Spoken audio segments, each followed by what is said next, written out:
Welcome to the Scam Economy with your host, Matt Bender.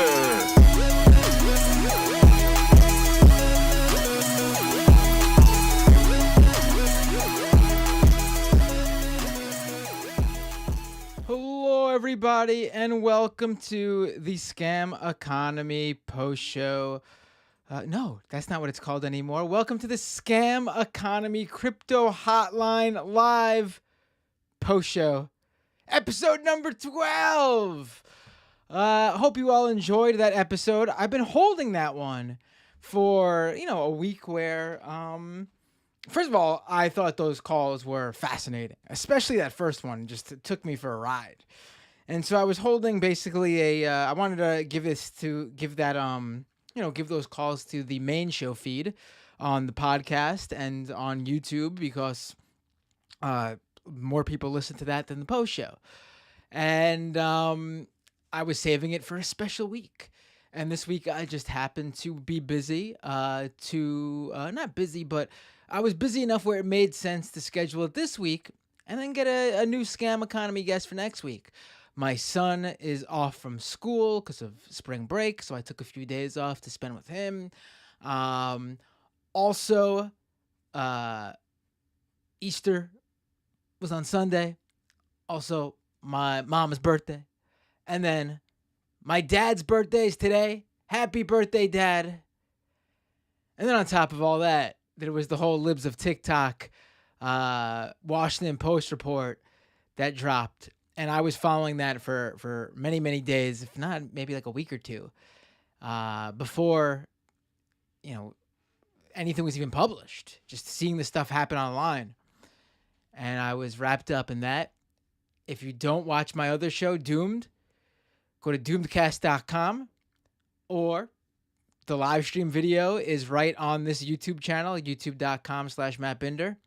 I interviewed the journalist who wrote that report that revealed the person behind the really heinous, horrible, anti-LGBTQ Libs of TikTok account on Twitter. And Taylor Lorenz, and I spoke with her on the show yesterday, on the live stream yesterday. So check that out, doomedcast.com, youtube.com/MattBinder. But now, let me usually, for the past month, for the past few months, I was always obviously looking into crypto stuff, but for the past few months since this show launched, I've been crypto brain, I've had a crypto brain. Crypto nonstop, number one issue on my mind, just 24/7. And then this week I had between taking a couple of days off and then, the Libs of TikTok thing, just changing direction. And so it's actually a breath of fresh air to talk about crypto today. I actually am getting a breather talking about crypto today. And, people are thanking me in the chat, I see, for my appearance on the Majority Report earlier today. There were a few moments I thought, I don't know which one specifically people enjoyed, but there were a few moments where I got a little bit heated and angry and went on a rant that people apparently enjoyed. I tried my best. Thank you for your kind words, everybody. I mean, that account really just, it really bothers me. I think what it does is disgusting. It's not like any of those other cringe, like accounts that make fun of cringe people. There are plenty of accounts out there that knock like SJWs or liberals, and they do the screenshotting and things like that, but they do it more as like a meme. Let's laugh at this person. I mean, obviously that's not nice, but there's no political activism behind it. There's no hatred in terms of going and harassing people. It's just, haha, laugh at that person. Maybe a few people will send a mean tweet to that person. Obviously still bad, but, it's mostly meant as a ha ha ha cringe account. This account is not that. This account targets people, specifically tries to get LGBTQ people and their allies fired from their jobs. has gone after LGBTQ children. Really gross stuff. And they have direct lines to the Ron DeSantis administration, governor of Florida. They've boasted about having direct lines to the Texas AG, both states which have put out anti-LGBT laws, really. I mean, in Texas, the governor of Texas had a directive for Texas Child Protective Services to literally investigate parents of children, teenagers, who identify as trans for child abuse. Imagine that. Being 13, 14, 15, 16, coming out as trans to your parents. They're accepting of you. They support you. And that gets them investigated by Child Protective Services in Texas and possibly taken from your loving parents' household. And then, of course, in Florida, the Don't Say Gay bill, which has caused, a lot of very controversial, a lot of, things going on right now. And you've seen the Disney stuff, just. But let's talk about crypto, though. Let's talk about crypto. I need a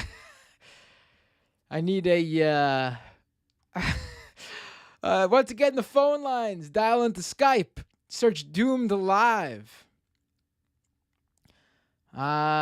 Doomed Live. I will take your calls, comments, questions. Obviously, if you want to, here we go. Oh, my fave. I'm so happy he's calling in right now.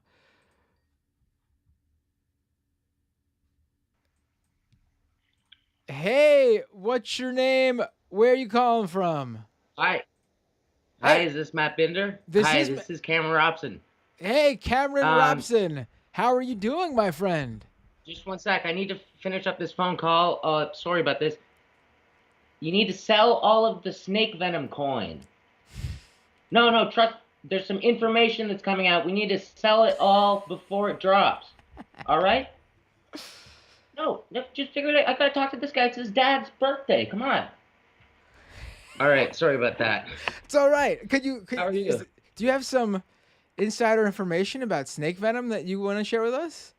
Just that the branding is all messed up now because of that, those revelations that happened. What revelations? Well, you didn't hear about that? No, please share. Huh? No, apparently there's a retired chiropractor who figured out that the Pope was using turning people into cobras with vaccines or something like that. And I don't know. I don't follow that. I'm good people on both sides sort of, but it's definitely bad for the branding of the coin. Cameron Robson, do you watch The Majority Report? Huh? Do you watch The Majority Report? Is that show with the guy that debates librarians? Yes, he debates librarians. He hates books, man. He hates them so much. Yeah, I think I've seen that one before. Because that's what we were talking about earlier today on the... Yeah, right. Okay, yeah. No, it's explosive stuff, but my people tell me about this, and, it's my job to just make the big, high-level executive decisions here at the... What did I say my company's name was? Crypto Assets Management. Crypto Assets. Oh, Cam, I love it. Yeah. So what's going on? How's the mining operation? Number one, how are the children you have working down there? Well, now you're getting it. You got your finger on the button there as to what I came to speak to you about. That you had your people, or called whoever or whatever, and yeah, they came over, but well, let me start with just saying to the listeners, I'm a crypto man, and I own various properties all across this land mining crypto. And crypto is a family business, so I have my men come in with their families. And families mean children. And children mean labor for the crypto mines. So that's one thing. But the other thing is that you lost, man. You'll never get me. What happened? They visited and they were fine. They were fine with the children working down there. Oh no, they weren't fine. But whatever agency you contacted, they did come and investigate me. But under Canadian law, evidence given to a foreign agent, yourself, via podcast cannot be used in the prosecution of a sovereign citizen. Is that actually? Additionally, Is the word yeah, and podcast actually because said mentioned in that law? Like actually it says podcast in that law? yes, absolutely, I'm also on some, to some degree a lawyer, and additionally, information cannot be extracted twice by any party from the same suspect, excuse me, and same substack. And therefore, a secondary Did confession both cannot be coerced. did You got both my, did both Glenn Greenwald and Matt Taibbi write in support of your child mining operation on their Substacks? there might have been. I'm not. Well, I'm not going to talk about things before they're published. But you can. I'm sure everybody who listens to this show follows Glenn Greenwald's Substack. But anyway, because it's like the old you can't like double jeopardy, yeah, and therefore in such cases no party can be considered guilty. All right. Well, I mean, where are the kids now, though? They're in the mine. I don't let the kids out of the mine. Oh. I don't know what you're not getting about this. Just want to make it clear. All right. So the kids are in the mine. Where are their parents? Their parents are in the mine. I Everyone's told in the you mine. this is a family business. Okay. All the whole family go in the crypto mine, and then the line go up. How do they eat? I have people. I delegate. I'm a delegator. I'm a big picture guy. I delegate this. I delegate that. So big picture, what are they eating? I delegate unions with a baseball bat. You know what I'm talking about? All right. So, which of your crypto holdings are looking good right now? It sounds like Snake Venom Coin, not a winner right now. Police coin is actually gone up a lot because of the New York City mayor. So we've been investing a ton in that. And off the top of my head, I mean, you know, cryptos is always good. And corn off the crypto. What's that one? Corn off the crypto. Corn off the crypto. I like that one. I would actually. A little butter, a little salt and pepper. I might actually invest in corn on the crypto. There you go. Well, under Canadian law, that is a legally binding contract. Okay.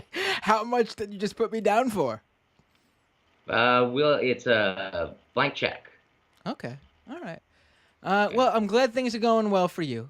Make sure the kids are taken care of at least, buddy. And yeah, no, I'll make sure about the kids getting taken care of. And I really just came on here to own you about my understanding of Canadian law.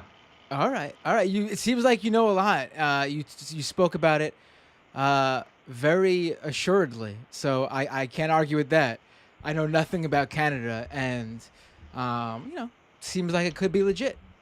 Thanks for calling in, Cameron. Always a pleasure, really. Oh, it's always a pleasure as well.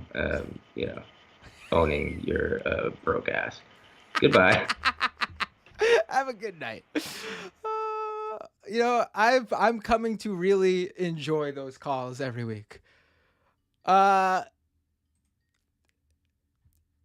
what's your name? Where are you calling from? Hello. Oh, I picked up, and they hung up on me. Call back in. I'll take your call. Oh, here it is. Oh, this is someone else. Hey, what's your name? Where are you calling from? It's Dave from Jamaica. Can you hear me? Dave from Jamaica. I can hear you. How you doing, my friend? Oh, sorry. Hold on. Let me mute the show. All right. You're good now? Can you hear me? For a second, I thought you were saying, can you hear me? And then I told you yes, and I thought you were going to be like, good, because I'm not listening to you or something like that. So, what's up? You sound great. You sound loud and clear. Show is muted, so I hear no feedback. What's up? Great. Yeah, I'm just impressed with the calls you had before. I was a little bit late, so I'm kind of half catching up on You them know, as you're part of your show. I'm glad And that you said as that always, because Cameron is you're cracking me you're up.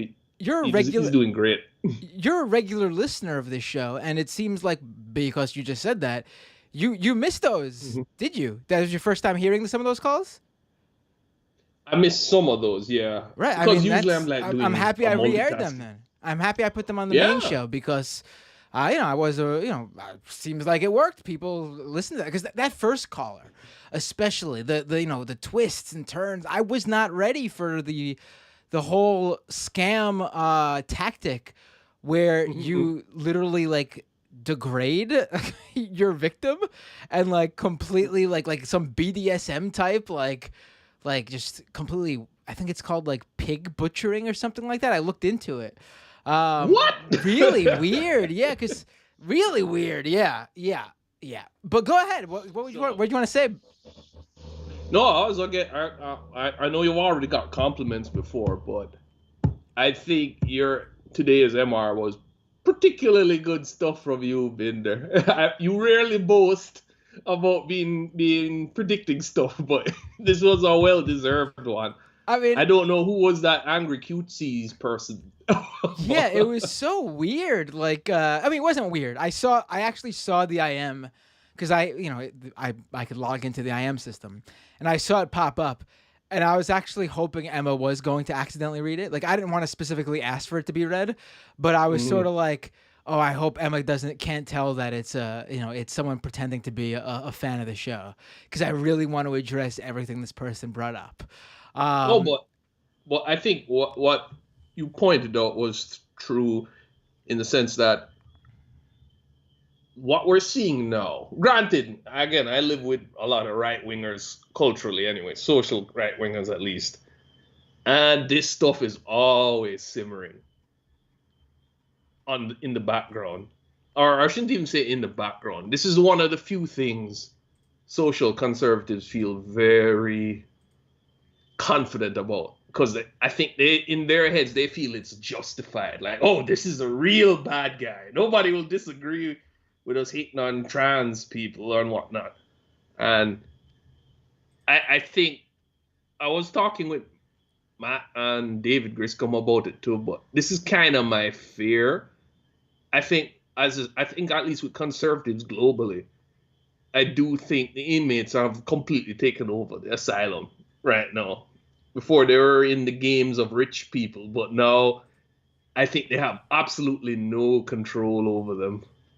And we're seeing, and that's manifesting. It libs of TikTok is like the latest symptom of it. No, I think. Wait, so your take is that like they've created these monsters and they can't control them? Is that what you're saying? They can loosely control them, very loosely. I think it's the opposite. I think that though the people with the money and the power Mm-hmm. have specifically cultivated these people to do the dirty work for them, so then they could say, oh, Mm-hmm. look, Taylor Lorenz is attacking this poor private citizen, an Orthodox Jewish mother.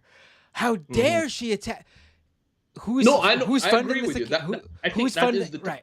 Who's funding this no. account, though? We now Mm-hmm. know that the CEO of Babylon B, this right-wing media organization, is Mm-hmm. paying this woman to run the account. We know that they've hired a George W. Bush era lawyer to file all the paperwork to trademark the term. I Mm-hmm. really hope TikTok goes after them for the brand name because I really think a lot of Mm-hmm. the attention and cachet they get has to do with that name, libs of Mm-hmm. TikTok. If it's just like weird libs Mm-hmm. online, it really doesn't Mm-hmm. hit as well. Do you know what I mean? It's just not. There's something about it I get specifically you. being connected to that brand TikTok because conservatives hate it. They connect it to communist China. They know that it's big with Mm-hmm. like social justice people, especially within the Mm-hmm. LGBTQ community. So it gets that name drives them wild. Yeah. If you go on TikTok, literally Mm-hmm. conservatives have nothing there. Are there a few I'm big conservative not accounts? 100% Does sure Herschel about it. Walker's son have a popular TikTok account? Sure, someone like that, yeah.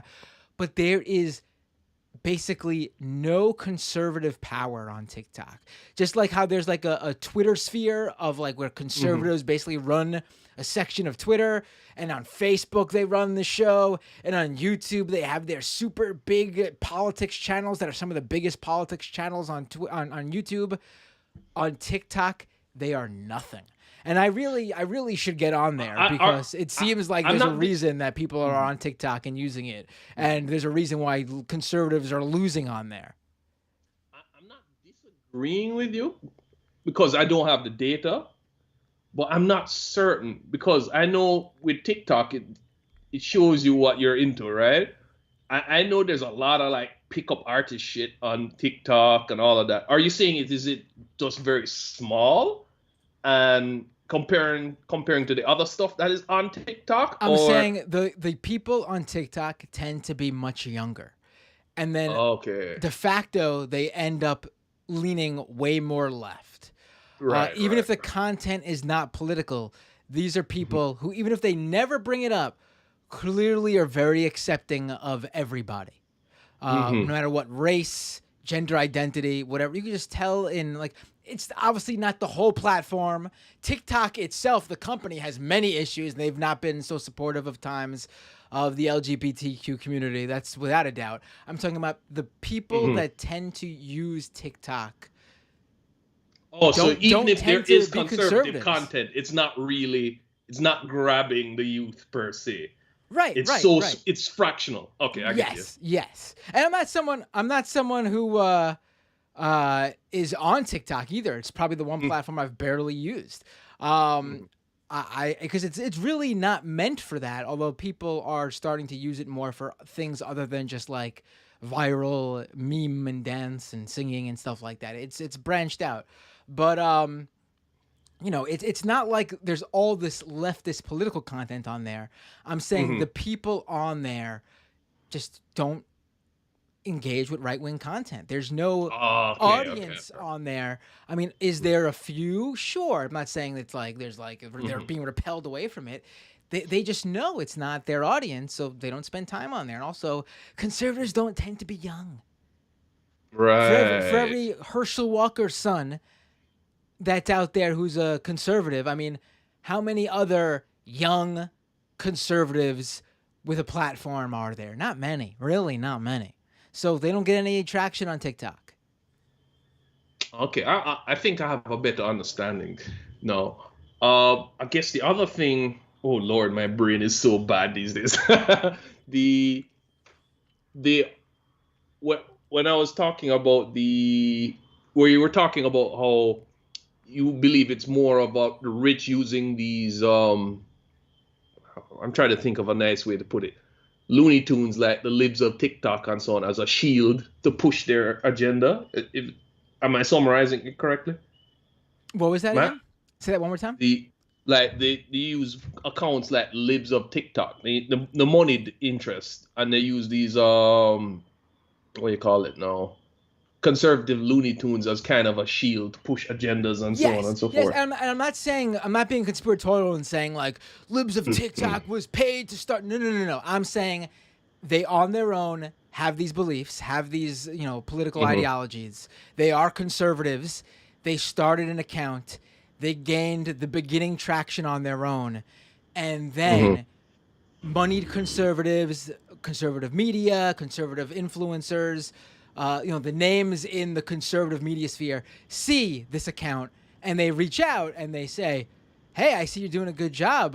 Would you want to post more? Would you want to join up with my company? Bring your brand name under mine. And they use them as a shield to basically say, oh, this poor woman, a private citizen, mother, Orthodox Jewish woman from Brooklyn, this is just her religious beliefs. And they're attacking her for it. No. They used her identity. They basically did identity politics, used her. I'm not saying she doesn't, I'm not saying she's some innocent person. I'm saying no, of course. They are using her to spread their own beliefs and ideologies, but using her as the voice so they can't be directly implicated. Or not even, they might not even care about that, just so that they can use the excuse the left is attacking a poor private citizen so that they can convince normies that the left is bad and attacking this poor woman. Because if you're Breitbart, if you're Daily Caller, and you're posting this shit about everyday LGBTQ teens or teachers, I would say most normal people would say, what's this huge political pundit celebrity doing attacking this regular person? But if it's a private citizen just shining a light on this because as a mother she thinks this is horrible, it's a lot less easy for a normal person to sympathize with. Right. I guess I'm not disagreeing because what you're saying makes sense. But I guess for me, it seems like these moneyed interests are basically riding a tiger, if you get what I'm saying. Because I can see how this could backfire on them easily. They get thrown off and they get eaten by said tiger. Because I'm trying to look on it. How does one earn money by marginalizing trans folk in this day and age? Where is the cha-ching at the end of the road, if you get what I'm saying, right? In other words, is it a case?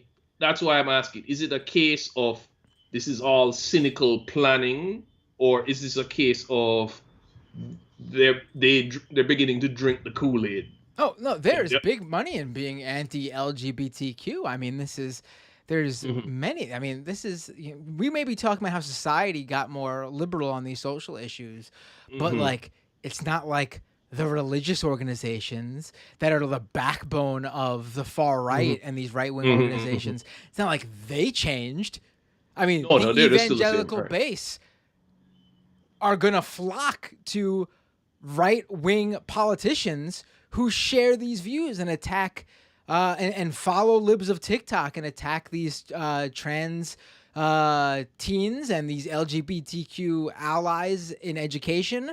I mean, this is a win-win for them. They get to attack these people, hurt the left, and also be able to look holy and perfect in the eyes of their base who help fund their campaigns. I mean, this is beautiful for them. They couldn't have asked for a better scenario.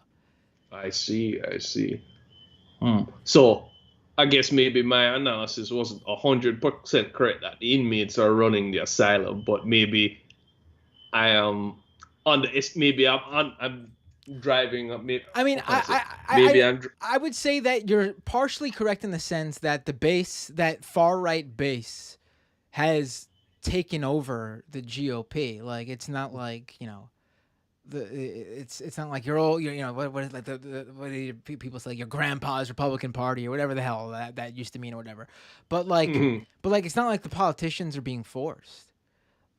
Like, they're just happy to follow along. In fact, they might be like, oh shit, the base is finally where we always were. You know what I mean? Like, right. And that makes it, to me, a lot harder for any one of those Republicans who pretend that they're not like that to exist. Like, for every, Susan Collins and Mitt Romney out there and Lisa Murkowski and whatever other House Republicans who pretend to really care about January 6th and shit like that. Bullshit. You can't be part of this party anymore. If you're not on board, if you claim to not be on board with where this is going in terms of the harassment and hate speech being and the bile being pushed towards the most marginalized people in this country, if you're not against that, then you can't be part of the GOP and be against that. I'm sorry, that ship has sailed long ago. Right. The reason I guess I'm asking these questions because I guess looking at what stirs up the right now, like, I guess I always had issue with some on the left, not personal issue, but was more of like a tactical issue where they're saying we have to, engage in more debates and whatnot and so on. And then I'm saying to myself, I don't know. I think you're underestimating the bad faith of some of your opponents because I'm thinking of like let's say when you talk to Joe Rogan about trans issues, right? Joe Rogan already has his own agenda, and he's trying to game the rules so he can get his anti-trans views out there, if you know what I mean. So he will pretend like, oh, I'm just listening, I'm figuring out, but he's not really when it comes to that issue. He's pretty hardcore in that way. And I think people are underestimating how conservatives are not as dumb as people think they are in terms of, well, they're just ignorant and they don't want to. I think a lot of this hate they're engaging in is very well thought out hate, if you get what I'm saying. Or am I making sense, Matt? No, you are. I know what you're saying. Yeah, I mean, yeah. Because like, yes, the word gaslighting. Yeah, I think a lot of conservatives engage in a lot of gaslighting. Oh, absolutely, all the time. Where they kind of do this. I mean, I literally have people tweeting at me that I'm a liar for the past 2 days because Tim Pool put out a video using one of my tweets and saying Matt Binder is a liar, where he claims that because the original Washington Post piece included a link to the Libs of TikTok woman Chaya Raichik's real estate license. That's public information.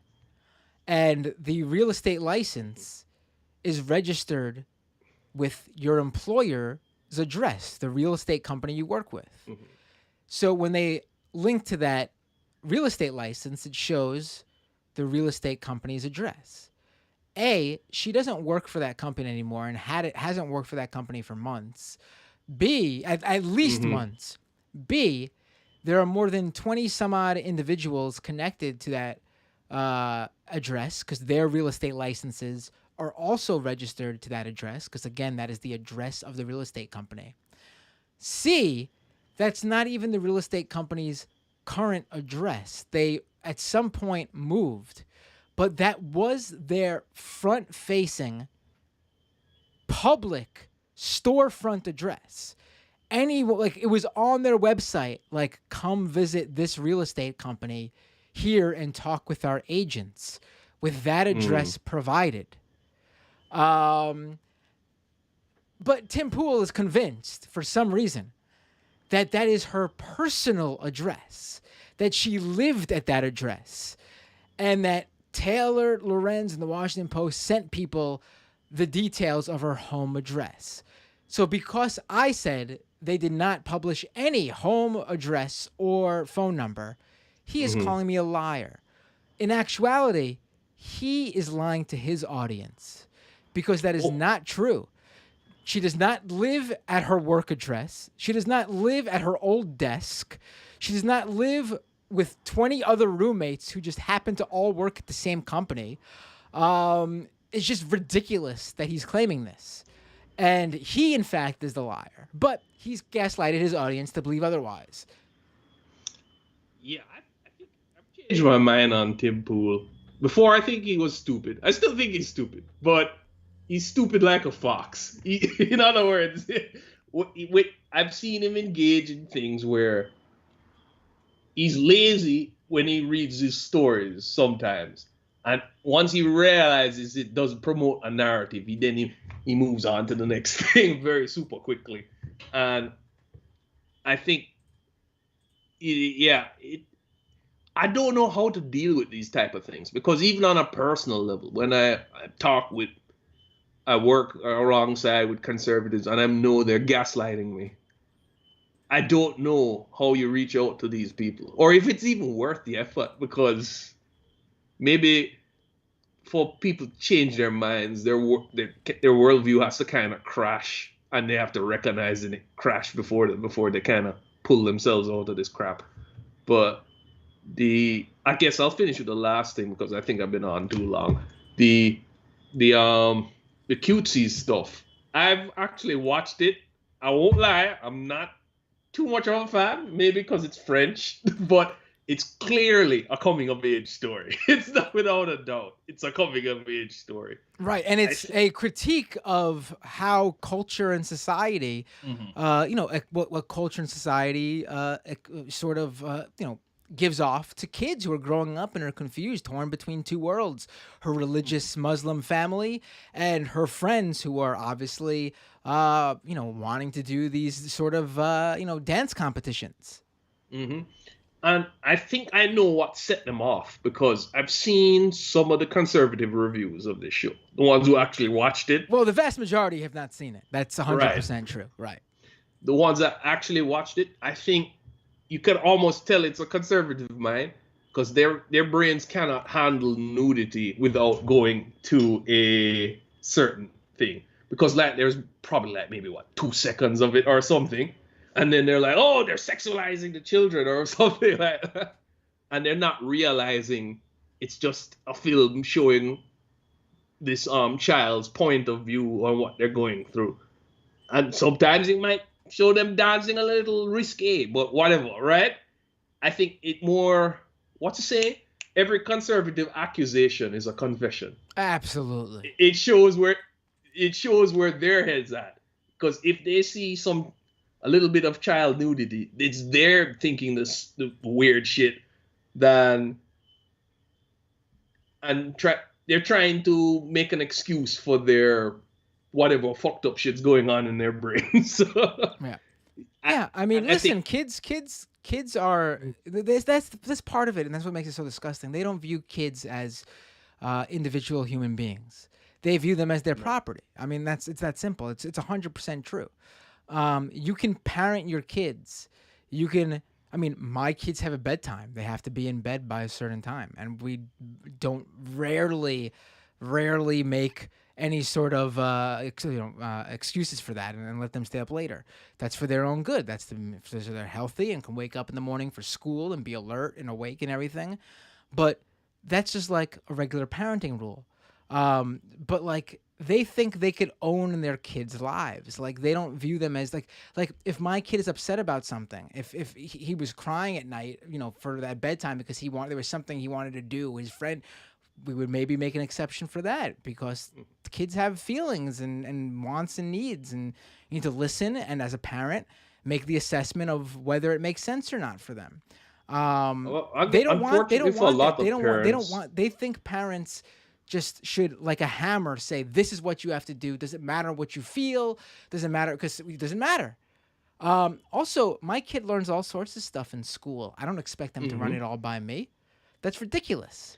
I think a lot of parents, and I hate to say it, a lot of parents shouldn't be parents, because they don't view children, as you said, they don't view children as people. They view children as something you check off on a list of your accomplishments. Right. I mean, like a trophy. There's nothing that shows that more than that whole rhetoric of like, and it's like such a disgusting trope, but like it's everywhere. Like the dad having like a say and ownership over the daughter, like the whole dynamic where like the dad has to approve of the boyfriend or something like that. That's so bizarre to me. Or like I think that's so weird. Like those shirts they sell, like that whole culture of you better ask me before asking my daughter out or something like that. Just so gross. I'm sorry, so gross. I'll give you a joke. When I was growing up, you know what the saying was? Children should be seen and not heard. And you know what? But you know what? That is the exact. I heard that too. But you know what? That's exactly what actual child predators, actual groomers love. You talk to anyone who was actually groomed as a child, and the vast majority will tell you they were groomed by family members, grandparents, parents, people they know, neighbors, people who were close family friends, uncles, aunts, whatever. And that phrase, that saying, that turn of phrase was a boon to those child predators, those child abusers, because if a child tried to bring awareness, if they were even able to understand they were being sexually abused. Because again, without the education about this stuff, they wouldn't know if they were being sexually abused until later in life. And then if they did know, no one would believe them, because how dare you say something like that? Children should be seen and not heard. But that's the exact mindset of these conservatives who are out there supporting these libs of TikTok accounts who don't want children to know that, hey, LGBTQ people exist and there's nothing wrong with it. Oh, I guess the last thing I'll say before I dip is I think I saw it on Hassan because he brought it up. We see Tucker Carlson defending what's his name? The libs of TikTok and free speech, blah blah blah nonsense. And we must save the children from the groomer nonsense, right? There is a video of Tucker Carlson defending that Mormon guy who had some child brides, if memory serves. It should be out there, the audio of him defending him and saying, well, what is, I think, I can't remember the details of the case, but he's defending this guy who had was 40 or something and marrying 16-year-olds. And he said, oh, this is this invasion of the government and we're just prosecuting a guy because he's creepy and shit. And I think,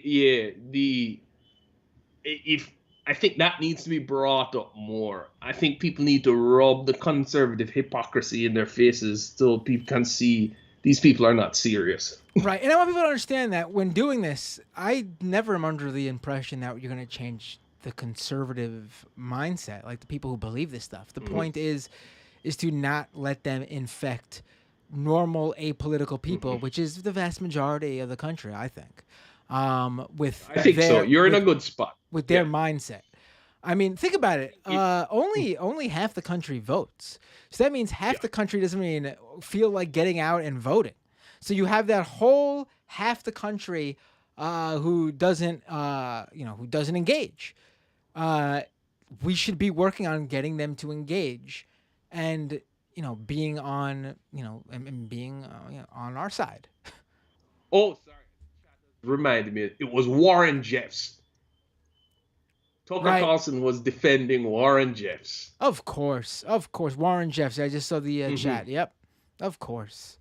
It's all projection. It's all when our side does it, it's good. When the other side does it, it's bad.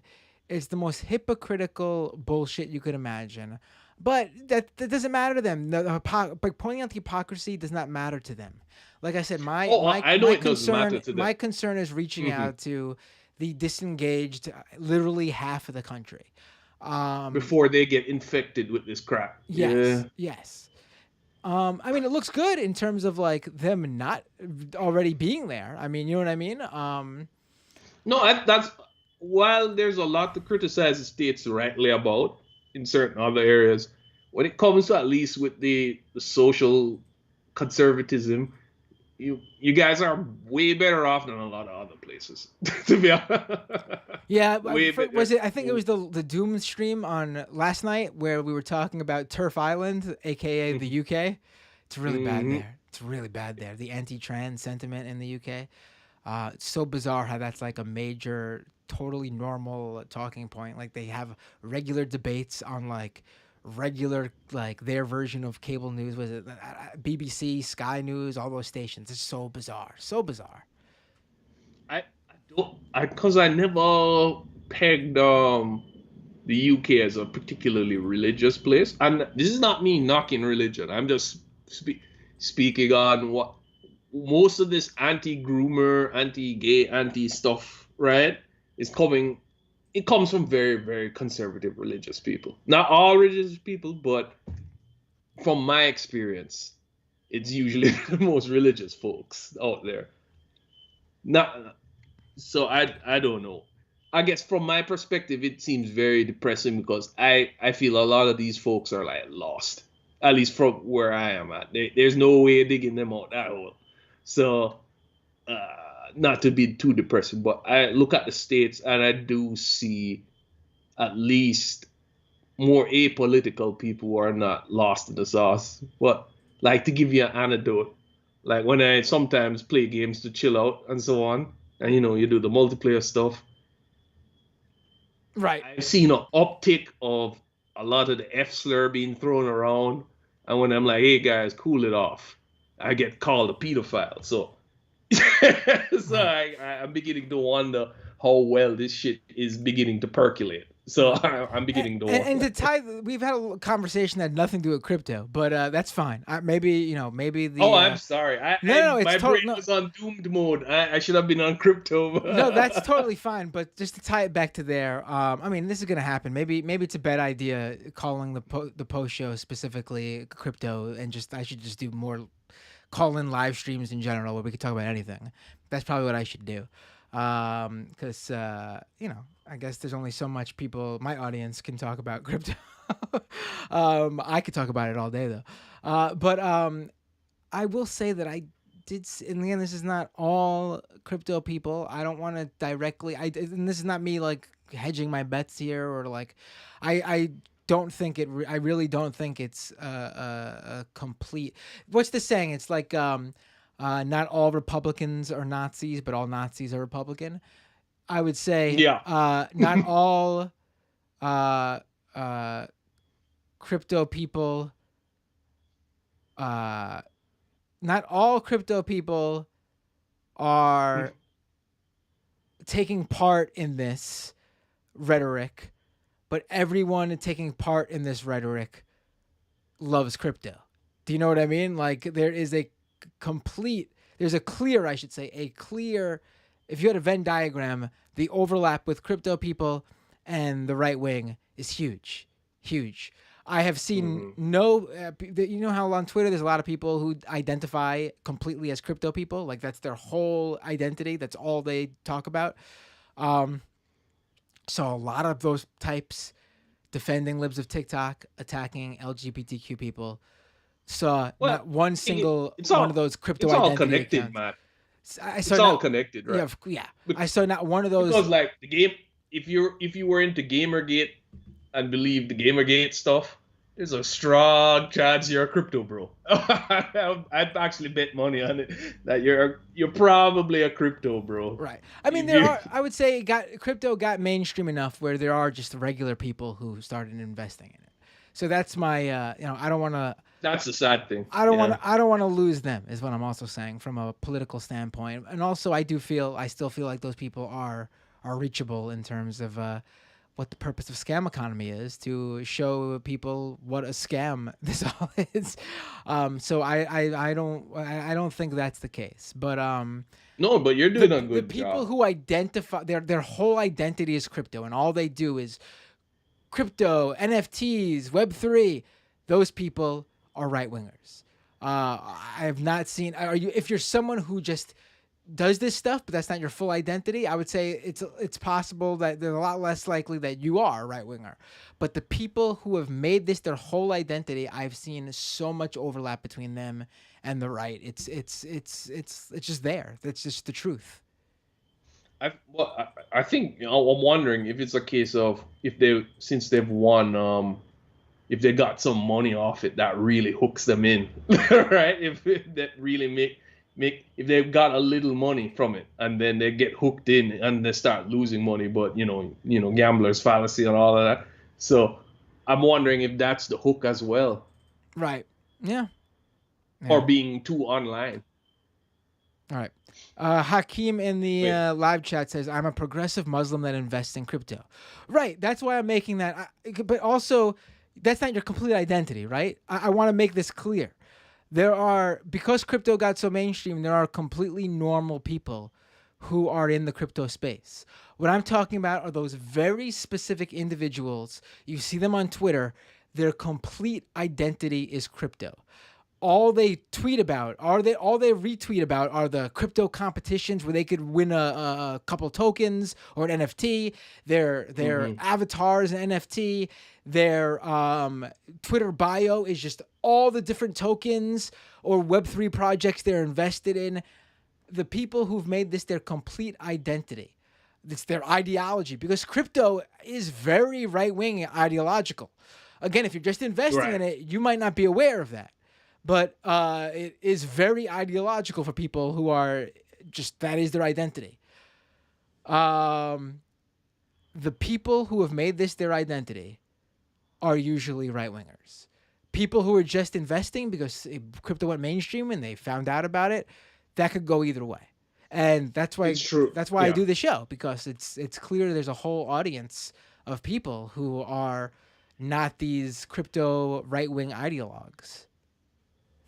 No, you make actually, that's a good point, because I'm thinking, I know some people who are not completely apolitical and is, oh, well, crypto is just a thing you invest in, right? They don't put anything more than, they're not really that deep into it. You know what I mean? Right. It's just like another stock or something to them. I mean, you just have to. I mean, just listen to the last episode. Ryan Broderick, who went to the Bitcoin convention in Miami, Florida, all the guests were right wingers and libertarians. Jordan Peterson was the main guest. The Glenn Greenwald was there. We had all the big right wing crypto Bitcoin investors, Michael Saylor. I think the Winklevoss twins were there. All these far right venture capitalist types that have all gone full bore into Bitcoin. All the Wall Street investors who are now dabbling in Bitcoin, who are obviously right wingers. There's no progressive Wall Streeters. Right. That was who was invited as guests to the Bitcoin convention. Are there progressives and leftists who own Bitcoin? Of course there are. They shouldn't, but if you do, you do. But that doesn't. I'm not saying that doesn't make you a progressive or leftist. But you have to realize the whole culture around it is right wing. It's just crystal clear. Even the fucking official Bitcoin convention is telling you that with who they invite and who they have talking on their stages. No, there's no disagreement there. I mean, this is a libertarian. Tom, I gotta mention this one because Tom, good. in the live chat, points out the most obvious one. Fucking Peter Thiel was a guest. Exactly. It's just that simple. That simple. Well, all right, man. I hogged the line enough. I don't want Death Magic to come for me, so I'll be listening to the rest of the show. You have a good one, all right? Take care, Dave. Always a pleasure when you call in. Always have nice, long conversations, so I appreciate it. I enjoy it. All right. Later, man. Take care. All right. So me and Dave went long, but I'll take a bunch of calls. Hey, what's your name? Where are you calling from? Hello? Hello? Hi. Yeah, I'm Sigil and I'm from Nigeria. Hi, Sigil from Nigeria. What would you like to talk about? Okay, so I have a couple of things to talk about. First of all, I want to say just briefly on the LGBT stuff from the past week.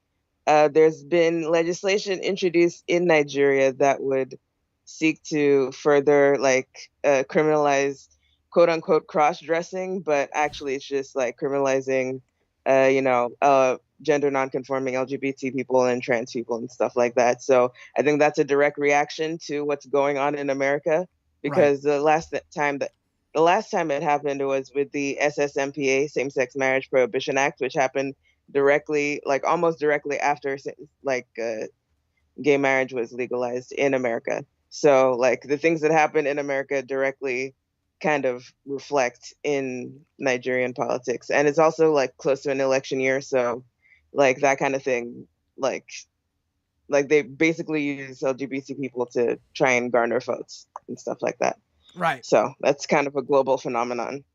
Right. That's, it seems clear that that's what happens. How, at least in certain parts of the world, the way America goes. I mean, because America's whole stance is we're the bastions of democracy and, look what we're leaders doing. of the free world. Right. And we're the shining North Star. So people from Nigeria or any other country tunes in, sees a whole subsection of the country sharing in these beliefs. And they probably think, oh, okay, this is a mainstream fine thought to have in America.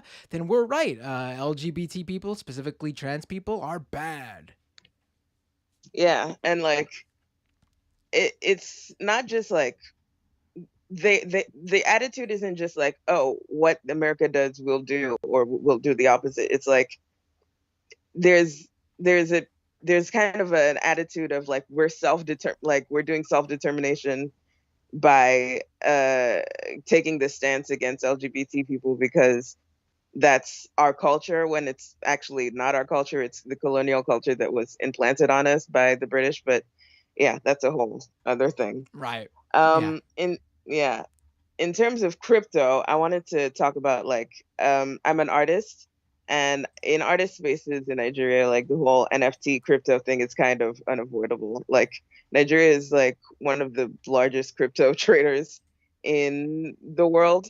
Uh, and even though like crypto has basically been banned here, but like you can ban anything here and nobody will listen. Like Right. nobody follows any laws. But yeah, it was banned because in 2020 there was like amid like protests worldwide about police brutality, there was the End SARS movement, and the End SARS movement was trying to raise money to fund, protests and basically getting people medical attention when they were brutalized by the police, and the government banned multiple accounts, multiple Nigerian accounts um, for the feminist coalition, which was raising money to pay for medical bills and raise money to like fund protests and stuff like that. And they banned their accounts. So then they started saying, okay, you can't donate money to us the normal way, donate crypto to us. So that basically kind of made the crypto argument of um, this is gonna like start a revolution and help, disenfranchised people raise money. That kind of like gave validity to that argument, even though like they didn't have to use crypto. Like they could, like either way they would have had to send money to a foreign account, and they could have just linked to the PayPal of that foreign account. Right. And my thing is, there's nothing crypto does that is original and that can't be done outside of the blockchain. And done easier outside Um, the blockchain too. Literally so much easier. Like I could start a Squarespace account right now and sell JPEGs and not like burn down a rainforest to do it. Right. Can I ask you, Um, in Nigeria, how is how do they interact? How do they use crypto? Like, do stores accept crypto, or do they have to exchange their crypto for cash? And if that, how do they do it? well, okay, the stores do not accept crypto. No, but it's basically like another form of investment. So, like a lot of Nigerians are seeking remote work around the world now because naira is almost worthless. Like 500 naira is like $1. So, like you basically have to try and hustle any way you can. Like try and find for foreign currency to be paid in, trying to find a way to be paid in foreign currency at this point. So like crypto is basically another form of foreign currency that people try to be paid in and such. And yeah, so there's a lot of crypto investors. I actually saw a billboard for this guy's his, what's it called? Yeah, his basically coin, like his token, and it was just his name and like this guy coin, and it was just like on the street, and he was like, yeah, invest in my coin. But yeah, it's the question that you asked is how is it used? Basically, it's just an investment that people like. They basically store it in their wallets until they can until it grows enough that they can convert it to dollars or naira and then use it that way. So Yeah. so the assessment from crypto people here, when they talk about how countries like Nigeria use crypto, they act like crypto in a country like Nigeria has basically given the poorest of people in these developing countries ways to pay for goods and get remittances from family around the world. But from what it seems like No. you're saying, that's not the case. The people in Nigeria who use crypto already come from some money, or at the least bit, already living a fairly comfortable lifestyle. Well, sometimes that's the case. Sometimes, well, like there's also people that are just tech savvy that like that not necessarily come from the best background, that are just tech savvy, that have managed to find a way to, through whatever kind of rug pull, or let's say even like legitimate investment, have found a way to climb that ladder, basically. But yeah, it's not anything that's like helping like the beggars that are on the road or anything like that. No. Right. Yeah. I didn't think so, but to hear it from someone who's there, I mean, it has a lot more backbone to it than if I just said it from home here in New York. Yeah. I think it's No, it's basic. No, go ahead. Sorry, what were you saying? No, just please go ahead. No, I was just gonna say it's basically another kind of like, Yahoo scam, like the Yahoo boys who like scam people like, oh, I'm a Nigerian prince, even though that's an old scam. And like right now you could just, it's evolved. Like if you say you're a Nigerian scammer now, you basically know you're not actually Nigerian. You're just doing that to like suss out who's more gullible. Nigerian scammers are way more advanced than that. We're like the Silicon Valley of scams. But like I like that. That's a good way to put it. Yeah. Truly. But yeah, crypto is just another like kind of bend to that. But like there's people see it as more legitimate because like even the scammers in America use it, And like I try to like I'm in artist spaces a lot. Like I said, I'm an artist, and I try to like talk people out of doing NFTs because like your art can so easily get stolen, your wallet could get hacked, like anything could happen to you. And then like in a place where we're already in a precarious situation financially, I don't want that to happen to an artist, like to get ripped off like that. And there's like basically also foreign investors that come here and say, okay, we'll set up your crypto wallet, we'll mint this NFT for you, and then we'll take a percentage. And I don't trust that one bit. Not at all. Right. Not at all. And from what you're telling me, people are holding on to the crypto, like these artists, like just putting aside the environmental issues and all these things, like just taking it from the side of like getting into the mindset of an artist trying to make money. And when it comes to, the crypto space and NFTs in particular, I am rather sympathetic to artists who fall into this stuff, because I do think obviously it's hard to make a living as an artist. I tried myself as a filmmaker and a musician, and so I totally sympathize. And here comes crypto and Web3 and NFTs saying, hey, we got finally something to make you guys lots of money. When in actuality, they basically are making lots of money for the VCs behind the projects and giving very, very little to most artists. Of course, they pick a few artists to be the success stories, but most artists aren't making a killing off of any of this. But what's concerning exactly that, and like what I was saying what's concerning to me is that from what you're telling me, most people in Nigeria who are artists, or most people in Nigeria in general who dabble in crypto at the very least, hold on to their earnings, or investment, I should say. They're not cashing out immediately, which means that, the Nigerian people are probably not the power brokers here in the crypto space. They're probably not the people pulling the strings. They're probably not the people, running the show. That's probably the big, crypto companies and investors here in the States. And when this all eventually at some point goes under because the big whales want their money, it's going to be people like the people in Nigeria who end up holding the bag and losing everything. Yes, exactly. And like maybe they'll take out like some money here and there because they actually need it, because the situation's kind of dire. But like they're like, it's holding on to, like, a lot of people hold on to dollars because like it's just been skyrocketing in price. So like it's the same kind of thing.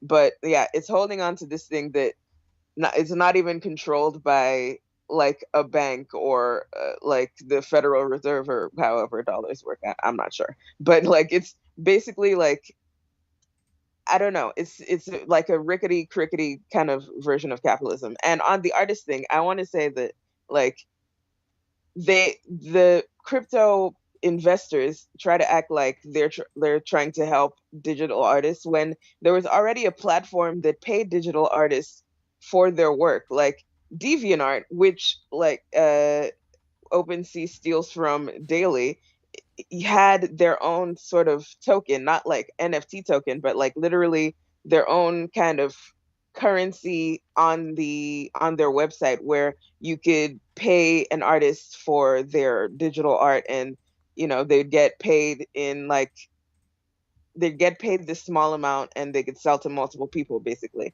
And NFT people, I think, basically saw that and stole their entire idea. And it's not, and if they wanted to actually help digital artists, they would go to the places where digital artists already were, like DeviantArt or Fur Affinity or whatever. Like, another thing is like all these crypto artists, Bored Apes, Cool Cats, or whatever, is basically like really shitty furry art. Like, if you wanted to buy furry art, go to Fur Affinity. There's good artists there, and like you can, like there've already been artists there that had massive success. Like, there's people that have sold furry art for like tens of thousands of dollars.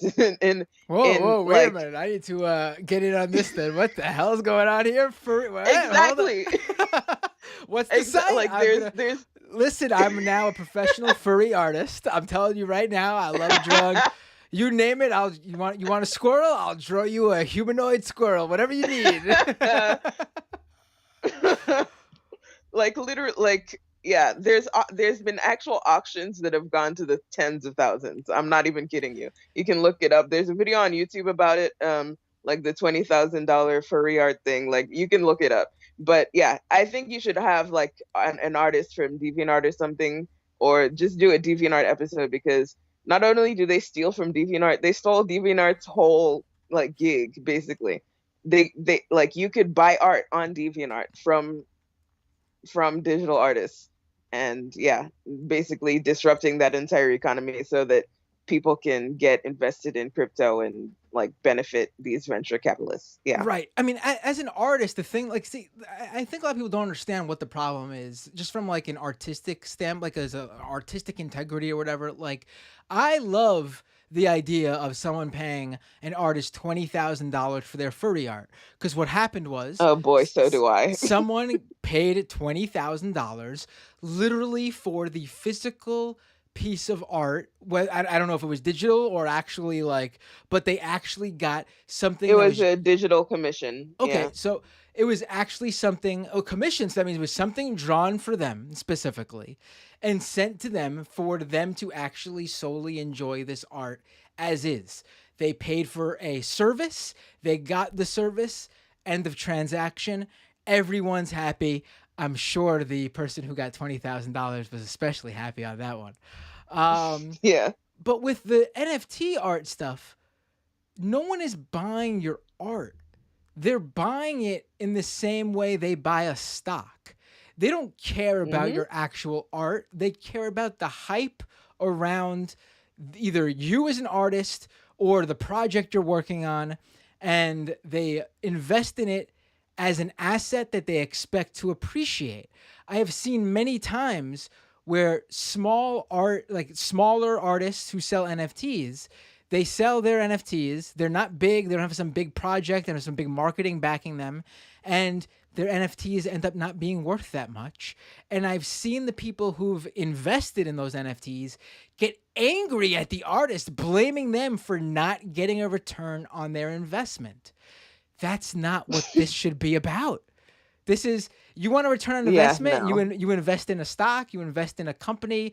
You don't, I mean, this is just absurd. Like anyone, I hate to say it, but the artists are to blame too. They need to understand that what all of this blockchain stuff is, no matter what you're talking about, whether you're talking about a cryptocurrency or an NFT or whatever Web3 thing you're slinging, at the end of the day, it's all a token on a blockchain. That's the backbone of it all.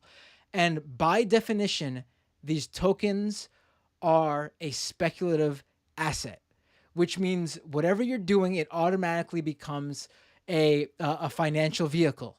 And people only buy in to do this. They don't buy in for a product. They don't buy in for a service. They buy in with the expectation that they are going to turn around and sell it for a profit.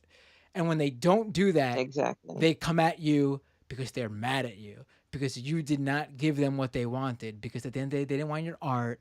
They didn't want anything to do with that. They wanted to make money off of you.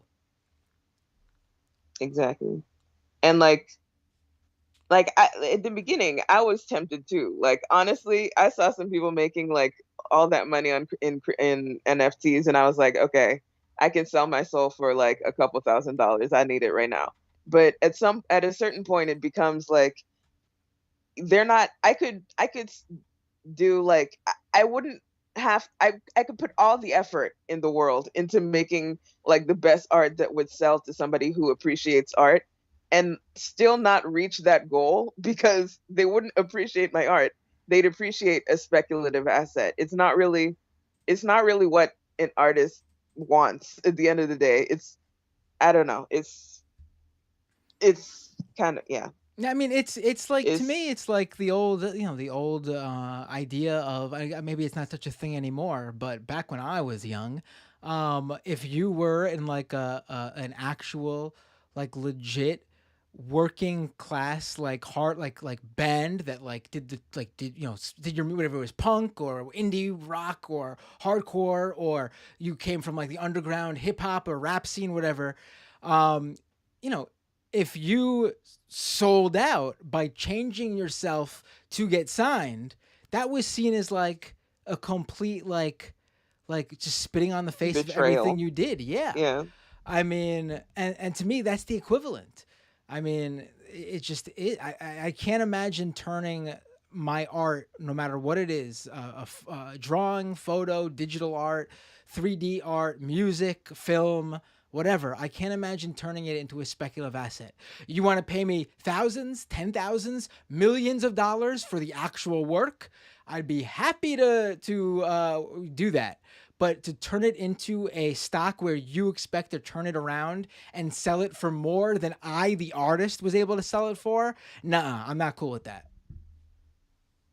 Yeah, no, it's really not cool with that, especially because there's like the whole appeal to digital artists was okay, if someone resells it, you get royalties off that resale, but there's already workarounds to make sure that artists continue to get nothing.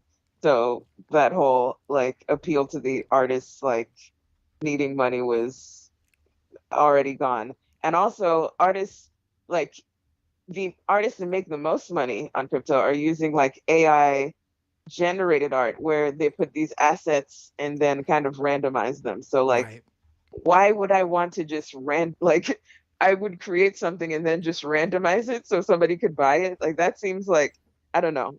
Maybe like I could see how that would be appealing if you want like you're more into like more experimental technical art, but that's not it's not it's I don't know. It just seems kind of cynical to You me. know, on top of that, though, the biggest to me, like these spaces are defined by what has been the biggest success, right? Because it's not just like, oh, that's not fair. No, like literally the people who are invested into this space, the people who are consuming the output that you're delivering, they are deciding, they are defining the space by deciding who to support.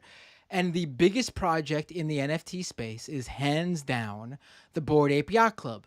And they have the NFT community has decided to reward them as the biggest NFT project, and they are not artists themselves. They are marketing and branding people who literally paid their artists one-time fees. And I've heard from, I mean, I think there were reports out there from the artists themselves that they didn't get paid all that much compared to how much the Bored Ape Yacht Club has made. And so these branding Yeah. and marketing people paid these artists one-time fee to do the drawings for them. And then they did that, exactly what you said, that randomizer that created the final outputs.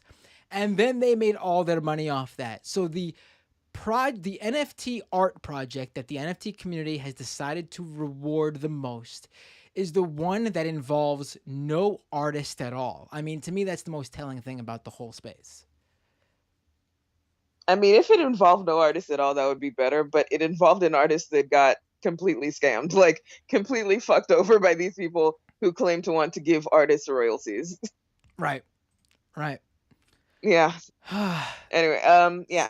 Sigil, thank Thanks you. for taking my call, No, Matt. thank you so much for calling. Yeah. Could I ask how you found out about the show? Well, I'm a Majority Report fan, so I heard about it through there. You know what? I think your voice sounds familiar. You've called into the show before, the Majority Report before, right? Yeah, I called like a long while ago, like 2018 or something. I probably was there. Well, I wasn't working there full time, but I was probably on the show at that. Yeah, your voice sounds very familiar. Thanks so much for the call. This was great. Really appreciate it. Have a great night. What time is it in Nigeria? 4 a.m. So whoa, luckily staying I up couldn't sleep late tonight. Wow. So have Yeah. a good morning. Enjoy your breakfast. Take care. Yeah. All right. Later. Bye. You know, I don't know how you could be a Web3 person who wants to reinvent the internet with the blockchain when the beautiful internet we have now, allows me to literally talk to Dave from Jamaica. Okay. And then talk to Sigil from Nigeria back to back. I mean, that's the beauty of the non-blockchain internet. No money was exchanged, just connecting people from all over the world. To me, that's beautiful. Hey, what's your name? Where are you calling from? Hello? Hello, can you hear me? Oh, hey, is this, I can hear you. What's your name? Where are you calling from? Uh-oh.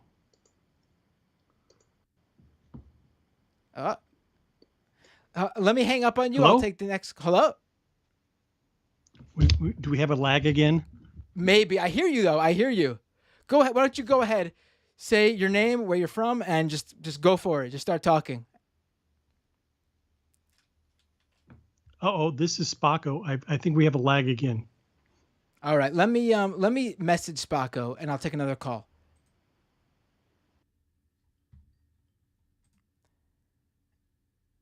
Hey, what's your name? Where you calling from? Hello? Hey, you're on the air. What's your name? Where you calling from? Whoa, hey, this is Jared from the great state of Kansas. Hey, Jared from Kansas. What would you like to talk about? Well, it's something crypto related. Oh, beautiful. I kind of wanted to talk about the intersection of the NFT and like physical collectibles, because NFTs are kind of billed as something you collect, I guess. You know, you have them in your wallet and you collect them and you're supposed to be proud of them, I guess. Right. And I'm not. The one thing I'd say to that is that at the end of the day, like I'm just saying this to drive this home. I'm going to say this every time someone brings this up. At the end of the day, once you put a token on once we're talking tokens on blockchains, we're talking assets. Doesn't matter if you think it's a collectible. We're talking like securities. We're talking stocks. Oh yeah, 100%. But I'm assuming nobody talked about this yet. I'm not 100% caught up with the what do you call it? The hotlines. Has anyone talked about Funko Pops on this program? No one has. Is Funko Pop dabbling into the NFT world? Oh, well, yeah. So now, for the record, I don't own a single Funko Pop. I think they're repulsive. But so Funko is partnering with a, what do you call it, platform? I guess, yeah, a buying platform for NFTs called Drop with 3 Ps, Dropapa. And basically what they do is they sell NFTs and they look like trading cards already. So they're billed as kind of like these digital trading card packs. And you can get like a standard pack, which is these 5 digital cards, and they sell them in like USD. So you get a 5-pack of cards for $10, or a premium pack for $30 US.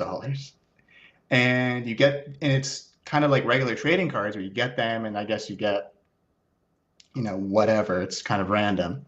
But apparently there are rare cards you can get, much like real trading cards.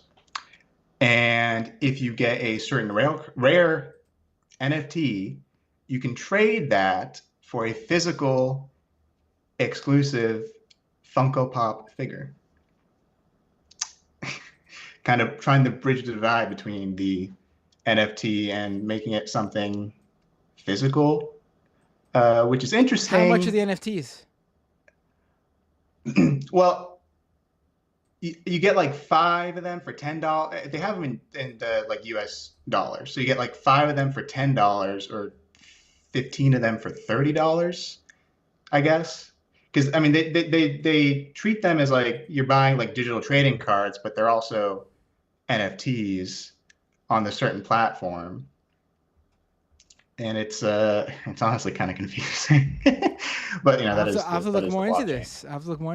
I wonder what blockchain they're on. I'm looking this up now. Well, here, that's the that's the thing. They're on the Wax blockchain, which is something I've looked into before because they've done work with other companies like Hasbro. Their website hasn't been loading really well for me tonight, which is funny. But they partner with a lot of corporate entities like that, specifically kind of in the same area. So you have Funko and Hasbro, kind of collectible area. And one of their things is they claim to be the eco-friendly option for for your NFT needs, which you know, I don't know how much I believe that. Oh boy, they had a Bob Ross Funko NFT. Oh, God. Unbelievable. Yeah, it is pretty dire. And I believe, I mean, you go to the FAQ page and there are just a bunch of things with different, you know, what is drop, what is this, what is that? Can you sell them on an aftermarket? Well, not yet. But what's also weird to me is, so you get like let's say you get like a special one, you got like a special Funko, and you want to trade it for something real. There's like a time limit. Like if you get that in your wallet, there you have, I think, like 30 days to like turn in that token. So if you miss that, then it's well, I mean, I have the NFT, but you can't exchange it for something, I guess, more worthwhile. I would think, being something physical. I really have to look more into this. You've already sent me down the rabbit hole. Well, to start, I mean, I happen to be a collector of physical objects, not Funkos. But I mean, the first I saw of it was actually through Hasbro, seller of various toy products. And as far as I know, their first NFT was actually through the Power Rangers brand. And that was also on the same blockchain, the Wax. And it was a very expensive toy, like $200. So, you know, for adult collectors. Right. And it was something where you would have this NFT. Well, it was a short purchase time. You'd purchase it, you get the NFT, you'd have to redeem the token, and then you turn that token in to get, I think, the physical product. And this was back in October, and it is, again, a very limited time thing. So if you miss that, I mean, I don't know, but if you miss that time frame, then are you out this physical thing that you thought you were buying? It's very, very, very strange. Possibly. Sounds very much like you would be, right? I mean, maybe they have. I mean, what are you gonna do? Right. I guess. Yeah, this is. But I definitely have to. There's someone called in. Was it last week or the week before? Who told me about the Neopets NFTs and how that completely destroyed the Neopets community because they did not want. Is that not happening? Is the Funko Pop NFTs popular? Oh, I literally typed in Funko Pop NFTs, and what do I see? A Reddit thread on the Funko Pop subreddit. Who else is tired of Funko Pop NFTs? Well, I really think I can't speak for Funko Pops because I don't like to think about them or look at them. but I do know. I mean, what I collect specifically is Transformers toys. And there will be a Funko drop, as they call it, of Transformer Funko Pop NFTs, which is not too great. But I really think it's like something, I think you see a lot with gaming, right? Where big gaming companies like, yeah, NFTs, we're going to introduce them at a future. They're great. And people who, spend a lot of time and money on this hobby of gaming, they're like, we don't want this. There's a lot of pushback, I think, if that's correct. I mean, I think it's like that. I like that here too. It would be so easy for these companies to sell a digital product. Like, they don't need to do NFTs. Yeah. Like, I'm not against. I want to make this clear, because people think, oh, I've been buying digital products for probably decades now.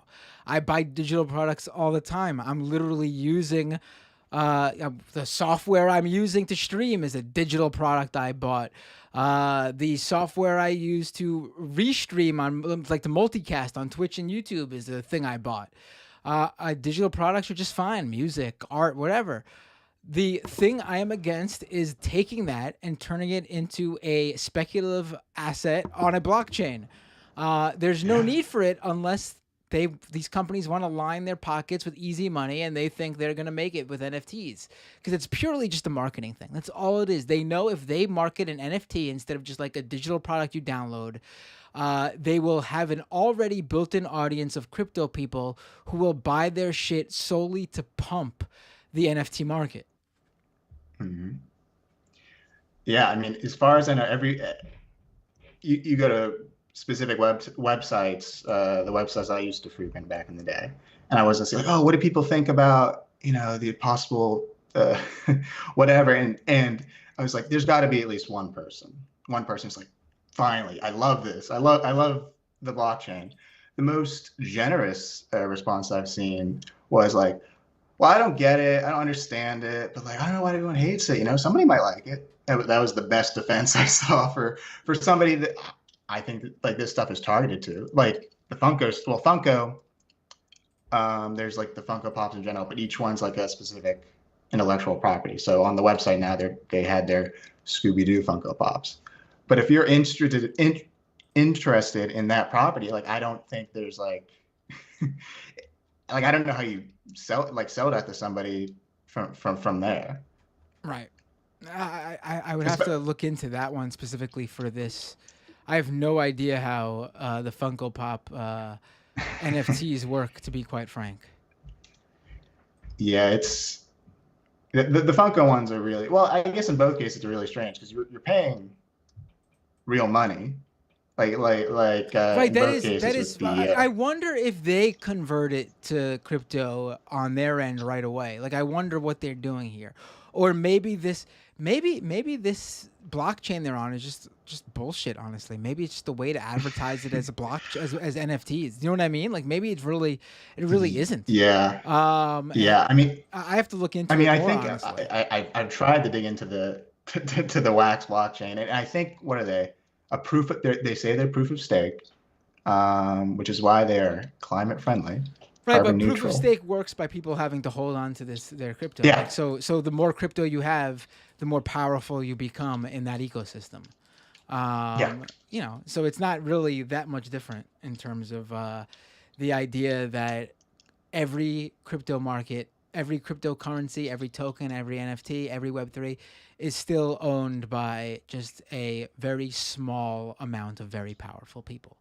The idea that this is supposed to save us from that, when in fact they are actually making it, their little worlds are even more unequal than like the real world.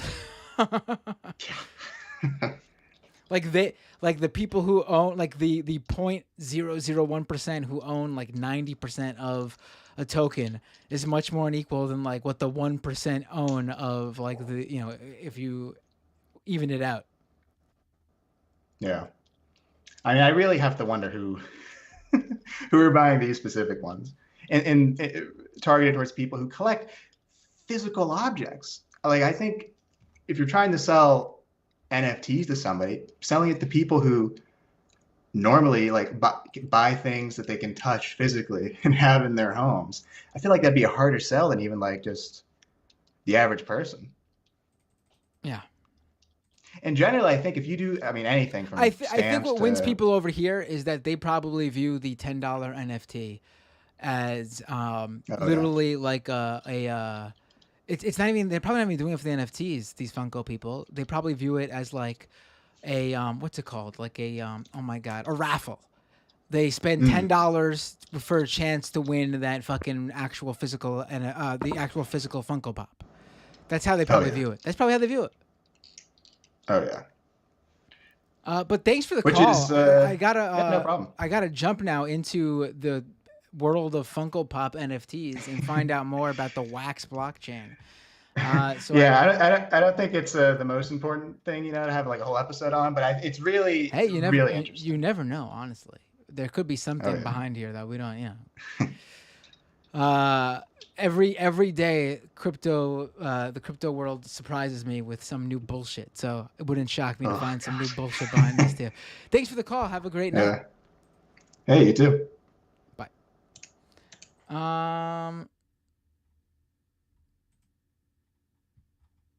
Let's do. What time is it? I could do a few more calls really quick. Hey, what's your name? Oh my goodness! I think I made it. There you are. Hi, this is Spocko. Spocko, the voice of the scam economy intro. Thank you so much for that and for calling in, my friend. Thank you. I'm so glad I got through, and thank you for everybody in the chat for helping me get through. I think it's hilarious that I have so many problems, especially since I like to coach people on how to do this, how to make these calls. So it's just funny. I will say, I wish Microsoft took Skype a little bit more seriously. It seems like it's fallen to the wayside. I use it because, like I always tell people, the streaming program I use directly integrates Skype into it. So I basically answer the Skype call, and it brings the Skype feed, audio and video, directly into the stream on its own. I don't do anything else. So that's why this is the most convenient for me. Microsoft Skype used to be great, so I don't know what the hell they're doing. But thanks for figuring it out.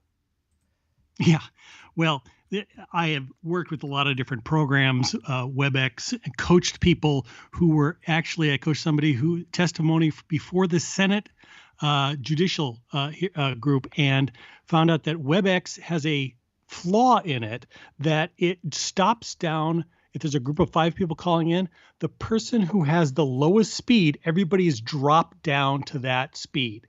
And so I did all these things to set up her thing that would be perfect, no problems, and boom, they dropped her down to a lower quality. It was pathetic.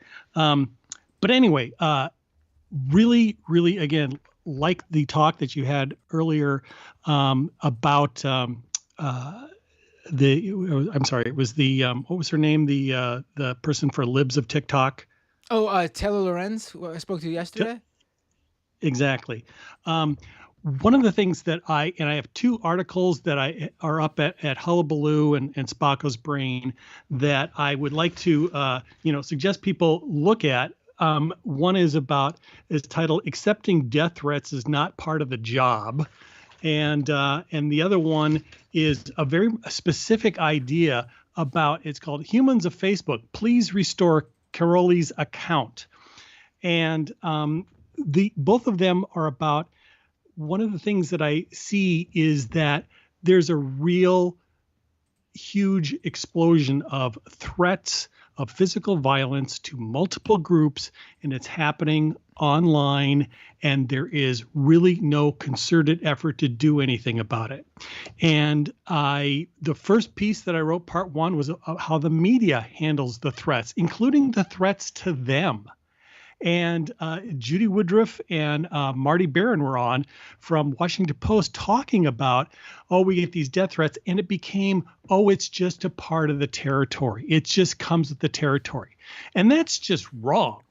And the thing that I was thinking about, and it comes to very much about like what happened with the Libs of TikTok, is here is a specific thing that the entire Washington Post and the Amazon lawyers and team could get behind this and have a concerted effort to track down, find the people who are making these death threats, find the people who are organizing these death threats, and have a huge criminal and civil case about them for these death threats and threats of violence and harassment that were being made to their reporters. But they don't. And I thought it was really interesting that one of the ways that Greenwald was, kind of defending or attacking the Washington Post was, "Ooh, this reporter is, going after and doxing people about what they're doing." And they are very good at being the victims at all times. So I was laying out and plotting out, saying, what if there was an organization that wanted to do exactly what I'm talking about, which is going after them, finding them, prosecuting them, having huge civil lawsuits about them, suing them, making money off of them. People like Greenwald would say, "Oh, you're supposed to be defenders of free speech." It's this conflation of free speech, and using the word speech, with violence and physical threats.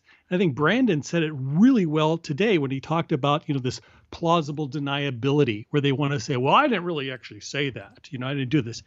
Where here we're talking about this libs of TikTok, when instead we could be talking about a specific death threat that people got at the Washington Post that was a coordinated campaign.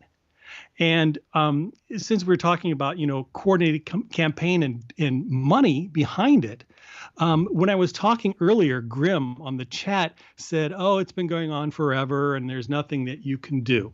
And he's exactly, or she is exactly, the kind of person that needs to be reached to change this mindset and say, no, this is a new level of threats, and there does need to be something done, but we get twisted every time that we bring it up, and we get told not to because it wouldn't look like we're, defenders of free speech. And the reporters from Reuters did this great series of how poorly the police handled any kinds of threats to campaign workers. I personally was involved with the program looking at the way that medical health officers get death threats and what happens to them with the police. They don't get followed up. They get dropped. So I asked, why? Why does this happen? Why is nobody doing anything about it? And there's multiple reasons, but one of the reasons is because it becomes a local thing, but it's not physical. I mean, they have a number of different, reasons behind it, but there's a group that's going to say, okay, we're going to come in, like, say, I don't know, the Justice Department, and look into these death threats and do something about it. The last time the group did this was the Association of School Boards. And you remember that story where they went to the FBI and said, "Hey, we're getting these death threats at the school boards." What did the right do? They turned that into, "We're getting targeted by the FBI just for speaking out." Right. This is the if we're going to do any program like this, we have to anticipate the way that they will flip it around, and they will take something very specific, like a specific death threat, and they will turn it into, "Oh, it's just our opinion." And Glenn Greenwald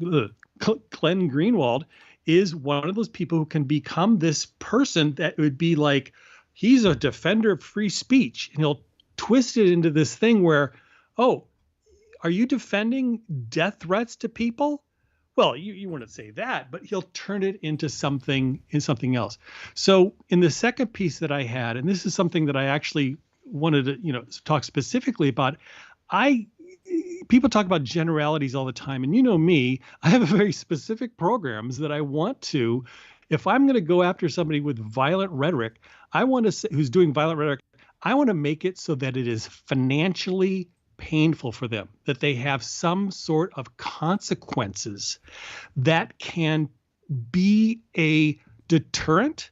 Well, and that's if it's not a exactly deterrent, exactly why there was such a big outcry about libs of TikTok. That's what they fear, the idea that there could be some sort of consequence to their actions. Mm-hmm. So what can we do? I mean, and this is another one that I also found out is, it's great that we're talking about this, but one of the things that always cracks me up in some ways, they have the media trying to defend these these things. It could be a free speech thing, and they're in this position. I want to have somebody who's like the victim of actual death threats being there and say, what are you going to do to find these people? What are you going to do to protect me? And then what are you going to do to punish the people once you found them? But everybody's all turned into this suddenly, it's, First Amendment free speech stuff is going to be, what about that person? And the story that I did was about Caroli, who's the editor-in-chief, managing editor at Crooks and Liars. And she was getting phishing death threats. And phishing death threats. She was phished. Her account on Facebook was hacked. She reported it right away. But the AI at Facebook triggered it and took it down. Why did it get triggered? Because the person who phished her account put on her Facebook information like pedophilia stuff, those kinds of key things and phrases that is being used by the right now. Like it's always everyone's a pedophile, child porn, whatever. Like that's what they did. All right. So it was intentional. It was designed to destroy her reputation. And in the piece, I said, I know Sheryl Sandberg. I mean, I media trained her when she was at Google. I could go and call her up and say, hey, Sheryl, here's the deal. She might get the account back. But what needed to happen was to look at it and say, this is a targeted, organized campaign. You know it. You've got the data that shows it. I need to have this data in order to show that it's an organized campaign. And then I will link it up to the people who fund it. And that was one of the pieces that, Jane Mayers talked about, of like, who is the group that's behind pushing these smears, this specific type of smears, and you sue them and you have a civil case. All right. But there is no organization that could help this. It's all individual. If you're being harassed, here's what you can do. This should be an organized campaign by journalism entities. There should be a campaign organized for public health employees, for school board members, for people who are election workers on all of these cases. And the social media companies, particularly Facebook, has a tremendous amount of data about what's happening, and they know what's happening. And I think Grimm said it earlier in the piece in the chat. He said, well, they get money off of it. And I said, that's right. And Zuckerberg has ruled that the kind of work, the kind of actual violations of community policy by Breitbart, he overruled him on his own people on it. So in order to make that stop, you need to have some kind of internal access to it. And you need to say, okay, we're going to force you to follow your own rules. And if you don't follow your own rules, then we're going to make it so that you have to be transparent, and you can get that data, but they don't really want people to, to get it out. So I would ask, that, Crooks and Liars get lawyers and stuff, go after this, but that's just too minor. It looks is too minor. It's accepted. It just comes with the territory. And I say bull. I mean, it comes with the territory because it's too hard to, push it forward. There's not a big enough push for it. And so one of the few things that I'm thinking is, like I said, it doesn't have to just be a legal civil criminal case. There are other information, when you have that information, that you can do to have consequences. And you can get people, you can have them lose their jobs. You can have other kinds of consequences like that. And when you do that, like that, they suddenly cry, oh, I've been canceled. It's like, you were canceled. You were got for just cause, not because you just had a difference of opinion. So I guess my last thing to say, since I got through and I just, wanted to finally talk to you, is that, one, happy birthday to your father. And he's almost as old as I am, I'll bet. But the other thing is, I want to see about people developing their own campaigns to deal with this violent threats, threats of violence and harassment online.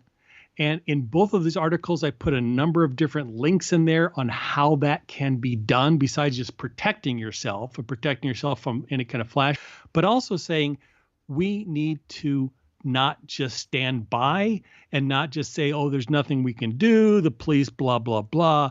We need to defend the people who are being attacked and punish those who are the perpetrators. Yeah. And It's easier said than done, though, honestly. And a lot of times it's a bit hard in terms of how to actually go about doing this. I know. Obviously, I know what you're saying, but a big problem is that the whole accusations and the way they throw around words like pedophile and groomer scares a lot of people off. I can tell you from experience. The fight against these guys is a lonely fight sometimes. I'm a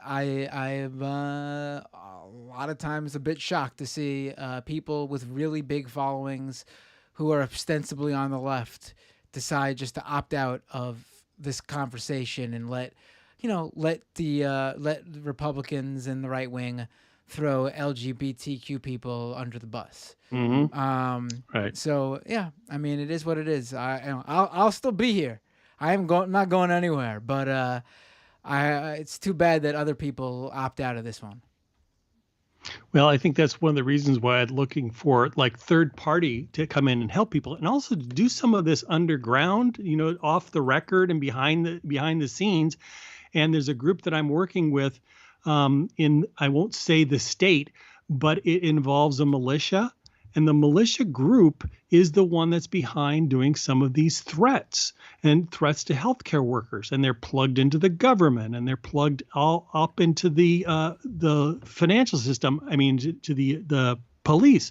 So I said, so what do we do? Well, we work with on the national level, and we work Facebook, and we work with private investigators, and we build a case that way, so that it turns into kind of like we'll just drop on them so that they can't, spin out of it as easily.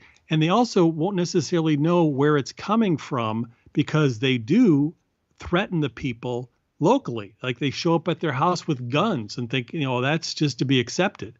So that's why you need national support for it, because locally, that's one of the things that the police actually think they can do something about. They ignored the digital stuff because it's like out there somewhere.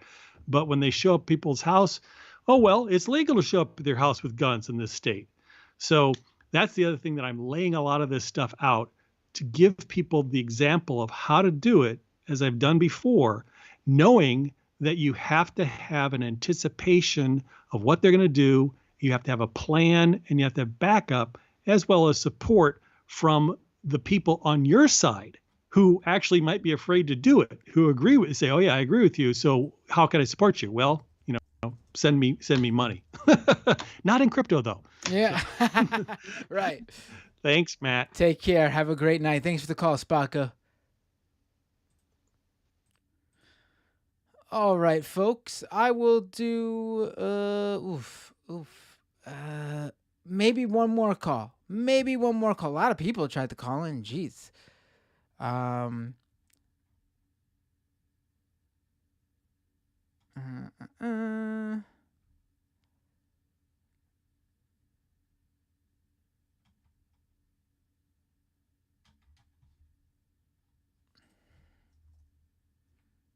Oh, here we go. Hey, what's your name? Where are you calling from? Hello, this is Susan. I'm calling from Nashville. Hi, Susan from Nashville. What would you like to talk about? I talked to you a few weeks ago about the Neopets NFTs. I remember. Yes, and I wanted to give you a little bit of an update. So for those who wait. did not... Update. Yes. Ooh, I'm excited. Go ahead. Oh, yeah, give a little bit of background for people. Really quick, like a quick summary. Quick summary. Back in October, November-ish, Neopets wrote the old website that began in 1999. They released their own set of Neopets NFTs, which did not go well. It was hated by the community. There were site-wide protests, even off-site. The fan sites also had their own organized protests, but they pushed it through anyway. Bombed hard, sold about half of the NFTs that they had to be minted, and which was already the half of what was originally promised. So it was a rousing failure. But despite all of that, they called it, a success, and have a new NFT adjacent project. So around the same time the first NFT debacle was going on, they had an announcement that Neopets was going to start selling stickers on Quid. Do you know what that is? I do not. No. So Quid is a kind of an online collectible. So instead of what your guy was talking about earlier regarding collecting Funko Pops, these would be the online collectibles. So there would be stickers with the option that you could convert those collectibles to be minted as NFTs. So it's like one or the other. So back in October, they announced that they were going to team up with Quid, and then 3 days later, they had to postpone the release date, quote, due to unforeseen circumstances. So that was weird and cryptic, but it turns out they were, and always when I hear things like that, I'm like, I don't know if this is ever going to happen. But nope, it came back anyway, and they do have, they're launching on Quid, or they have launched on Quid earlier this week. However, it's being sold as simply digital stickers right now, so it looks like they are not NFTs right now, but that option there that they're trying to I can't tell if this is one of those things where it's like, well, we had an agreement, so we had to do something. So we have these dumb stickers that people can trade on this other website, or if they're trying to leave the door open to maybe keep their foot in the door for NFTs in the future. And that is so. Just to give you an idea of the quality of these stickers. Now, not only are they not physical stickers, but the collections are kind of janky. Like, it features one species, like instead of having one of each species, there's like 2 identical ones in one of them, and also they misspell the name of one of the pets entirely. So some mistakes that you wouldn't think a fan of the site would put up with. Like, I don't want a sticker if the name is completely misspelled. So what I'm trying to get at is this project has all the markings of something that's completely incompetence, just overall incompetence, and to be expected for me as a fan of Neopets. I expect incompetence from them. That's something normal, but perhaps kind of thinking about this from an NFT perspective, I don't know if this is this probably a common thing. They're all marked by incompetence. I mean, probably. I mean, really. I mean, you see all of these crypto investors left and right get scammed for the simplest, literally the dumbest thing. There's one I saw where literally a crypto person got a phone call from someone who claimed they were from Apple, and they needed the password that the code that was sent to their phone, and the guy gave them the code that was sent to their phone, and that was like a security code to get into their crypto wallet and steal all their money. And the guy goes on Twitter and goes, "I just got scammed by this really highly intellectual scammer, really technological. They pretended to be Apple." And it's like, dude, this is the most like simple social engineering shit I've ever heard in my life. It is amazing. It seems like The reason there's so many scams in the crypto world, and I'm not saying this to be mean, it's just God's honest truth. The reason that scammers are flocking like flies to shit to the crypto world is because crypto investors appear to be the dumbest motherfuckers I've ever seen in my life. It's like they fall for scam after scam. A person in the Discord community I was in told me to click this link and connect my wallet because they were Coinbase support groups. And they were officially with Coinbase and they were going to help me with the technical difficulty I was having with my Coinbase wallet. There is no Coinbase support group that's going to help you with your fucking wallet. You idiot. You invested $150,000 in crypto and don't know that? It's amazing how much they fall for these scams. Yeah, it is a little disappointing to see people who simultaneously are so easily scammed, but also somehow extremely wealthy. And they are also able to jump through all the stupid hoops you got to jump through just to buy crypto to begin with. Yeah. That was an interesting concept to think about as well. Although I like that what you have said, and I think you've said this, that NFTs appear, and I guess other crypto perhaps,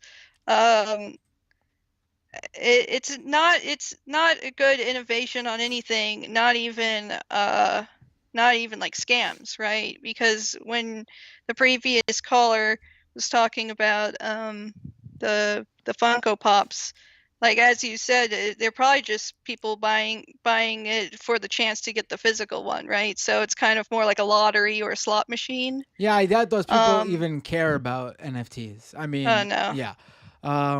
Especially if you're paying $10 for them. I mean, you got to know if you're buying something for $10, the odds of you making bank off of it are slim to none. Like, it's not like there's a return on that investment. It's a lot more tricky when, like, you know, you buy a Bored Ape for hundreds of thousands of dollars. Then it's like, okay, obviously there's a market here where there's hundreds of thousands of dollars being passed around. But also, you should be aware of trade washing, where people are literally selling the NFTs to themselves, so the sales get recorded on the blockchain. Oh, yeah. And then it makes it look like there is a budgeting market on this specific NFT project, and that's just not the case. It's all just a scam. It's a facade. See, this is why I feel like people need to play games like Neopets when they're kids, because what you just described is something I have experienced in game already. I've seen people do things like that, trying to make things look like artificially higher priced, you know? Right. That kind of financial gaming of the system is something that I feel like gamers are kind of, or I don't know, a lot of games kind of taught me, because I was young when I started playing that game. Yeah, I mean, Neopets been around for a while. I mean, I bet they thought the NFT thing was gonna be something to reinvigorate them, and what yeah. I don't know. It really does seem like a lot of these brands don't know anything about this shit, and they hear the hype when some big tech VC contacts them, or like, you know, their marketing or press people contact them, and they probably think, man, this big successful tech VC, they were in early on Facebook or Twitter or whatever. They gotta have a pulse on what the next big technology is, and we want to get in on the ground floor.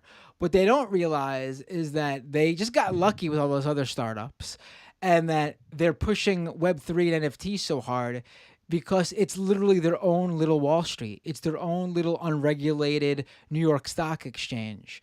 And they're pushing it so hard because it's their get-rich-quick scheme. It's literally a scam. It's literally a scam for them. Like, I don't even know how else to like drive this home to people other than calling the show literally Scam Economy. Like, it's all a scam.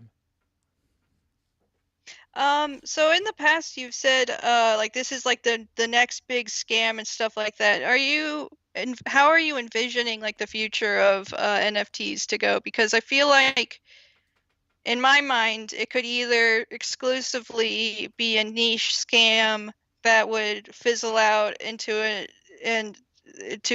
just the embarrassment of humanity, or it could, I guess, start to integrate, just kind of seep into different areas of, I'm imagining if they decided to mix games, like mobile games that have loot boxes, you know what a loot box is? Yes.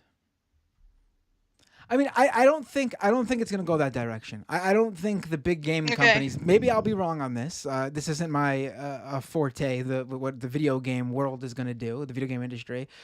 But I just can't see them doing that. It makes no sense for the big brands. Why would they want to integrate other brands into their world? Like that's what they wanted. That's what a lot of the NFT people want to do. That's why Bored Ape Yacht Club is buying up all the other semi-popular NFT projects, because they are envisioning building out a video game Bored Ape universe where people can bring their CryptoPunks and their Women of the World NFTs into the game, and integrate all their NFTs into the game. Why in the world would Fortnite want to do that? Why in the world would Nintendo want to do that? Why would they want anyone to, hop on the back of Mario and use Mario and Luigi's fame to market their own video game that has nothing to do with Nintendo? Same for Sonic with Sega, Sony's characters, Halo at Microsoft. Like, why would they want to integrate any other video game brand that they don't own into their games? They don't at all. So I don't imagine a scenario where NFT world gets their envisioned world. They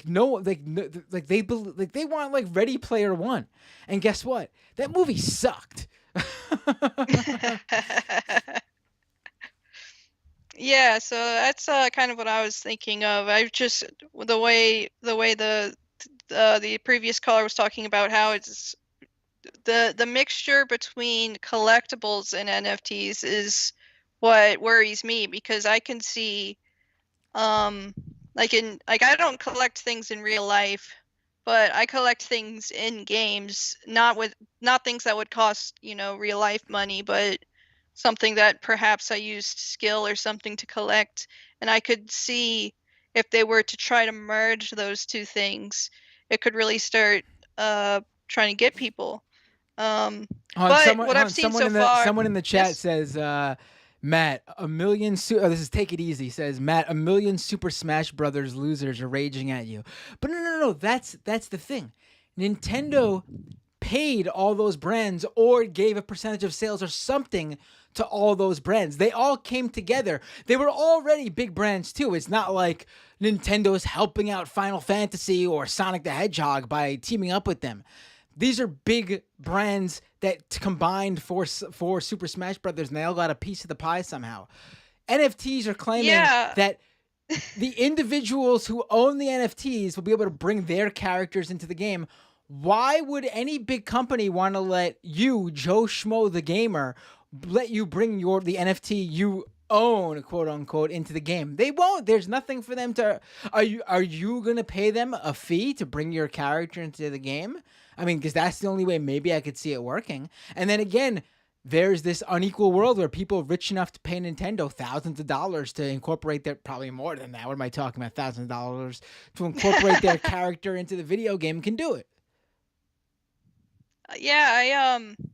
And those decisions are so complicated and take such a long time. I don't even, it's a little hard to imagine that they even got a lot of those characters. Like, I've always imagined that one of the latest characters to be released, Sora, was in my mind. I don't have any proof for this, so this could be fake news, but I thought that originally it seemed like they wanted to release that towards the beginning of the DLC character release, because that would have been closer to the time Kingdom Hearts 3 or whatever came out. But instead, it took years for this to come out, and I can only imagine it's because Disney did not want to budge on a lot of stuff, and it probably cost a lot of dollars. And in the end, they had to kind of edit out any kind of reference to Mickey Mouse or whatever, because of course you can't have Mickey on. I'm even surprised they were able to make Kingdom Hearts happen. I mean, that's Yeah. Disney ain't giving the rights to Mickey Mouse and Donald Duck to anybody. Are you kidding me? No way they're gonna let those characters integrate with anyone's NFTs. God forbid there's an NFT that's like vulgar or gory in some way, standing next to Mickey Mouse. Never, never. Yeah, I think although there's some imaginations that some people have where they imagine that some games could be coming together like that. I couldn't see it. And from what I've seen lately, I have not seen a piece of NFT art that is unique or pretty or interesting. And I feel like that is a prerequisite to wanting to be involved in any way. Yeah, yeah. Thanks for the call. Thanks for calling with the update, and thanks for this wonderful NFT conversation. Yep, thanks. Have a great night. You too. All right, folks, I'm feeling it. Every now and then, there'll be a stream where my eyes just start to go on me, and my brain is not working at full throttle, and I could fully start to see that. It's been a long couple days. I think I need to read these super chats. Drop a super chat if you can, right? If you want to, not if you can. If you want to right now, I'll read it. We got Midnight Pizza Man with a $5.69 nice super chat. Shouts to Binder Dad. He had sex 30 plus years ago, and now I'm here typing this. Oh my God, I hate you for that. Midnight Pizza Man with a $2.69 super chat. Nice. Angry Matt is the best, Matt. You've redeemed yourself. Thank you. Big Olemio with a $25 super chat. Crypto Pack, a campaign finance vehicle headed by cryptocurrency billionaire Sam Bankman-Fried, of FTX, right, is now deploying massive amounts of money into congressional races, mostly opposing progressives. It's a real undiscussed danger. Yes, I saw that. I have to look further into it for sure. I think someone already wrote something on that, right? I need to look into it. Kowalski with the super chat. Your MR appearance today was fire today. Preach. Fire emoji, tractor emoji, corn emoji. Thank you, Kowalski. Really appreciate it. Yeah, everyone go check out the Majority Report episode today. I thought it was good. I didn't realize people would enjoy it so much, but there you go. Thank you, everybody. I need to actually prioritize the Crypto Pack episode.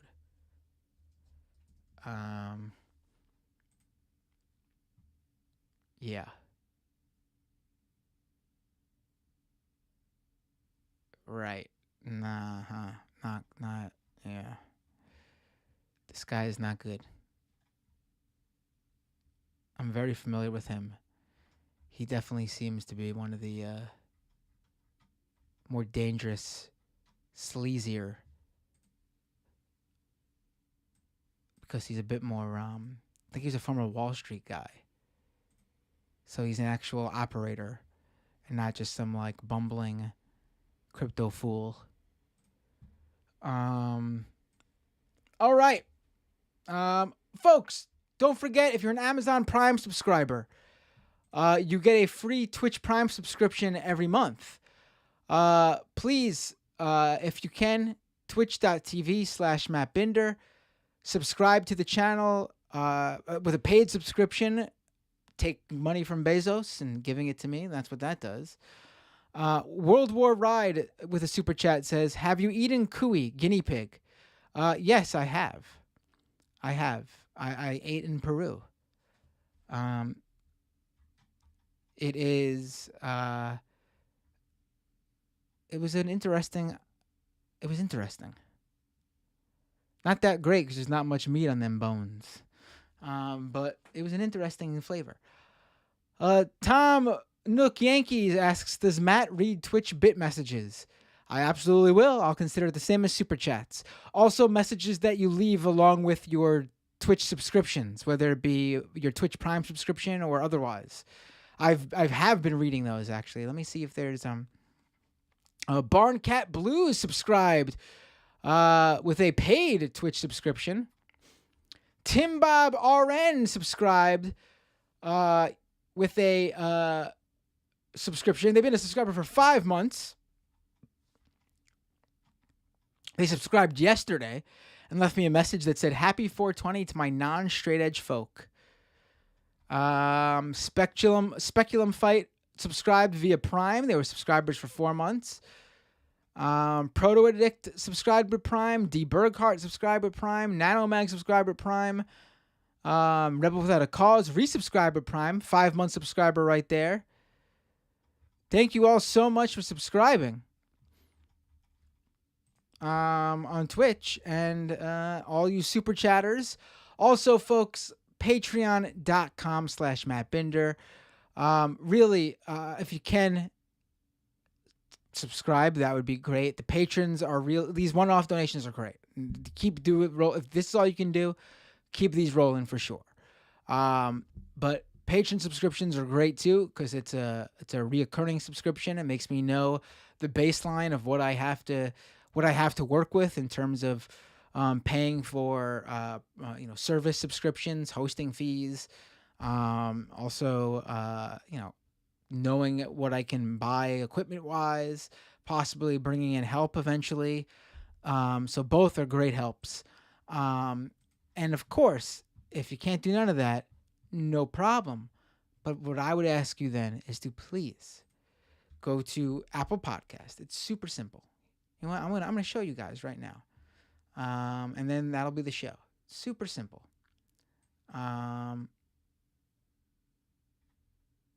Simply go to where is this? Ooh, not this old crypto thing. Nope. We want this. Oh, what's this I was looking at? Oh, I was looking at this guy. And I'll look more into him later. That was someone I might be talking with, actually. All right, so here we go. You literally open up Apple Podcasts. Go to top charts. You literally just search right here. Type in scam economy. Oh, look at that. There I am. There's Doomed. You could always click Doomed and leave a review there if you want. Feel free to do that. We got 371 ratings on Doomed with 4.7 out of 5 rating. Yeah, because of course some right-wingers are going to brigade it and stuff. I appreciate that. And there's Scam Economy. Click Scam Economy. 4.9 rating. We had just a few crypto people leave negative reviews, but for the most part, fully positive reviews.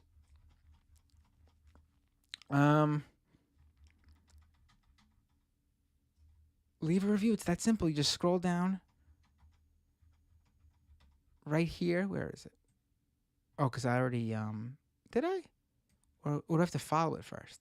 I don't even remember. Well, you're supposed to see a review thing here. If you're signed in, I'm probably not signed in, you'll see it. Leave a review. Super simple. You can do it on your phone too. Easy peasy. Same for Spotify. All right, folks. Thank you for your support. Thank you for your kind words. Thank you for,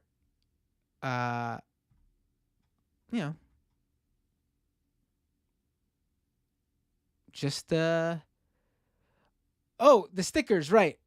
It's been a hectic week. I actually have envelopes. I got it all prepared. I got the stickers and envelopes.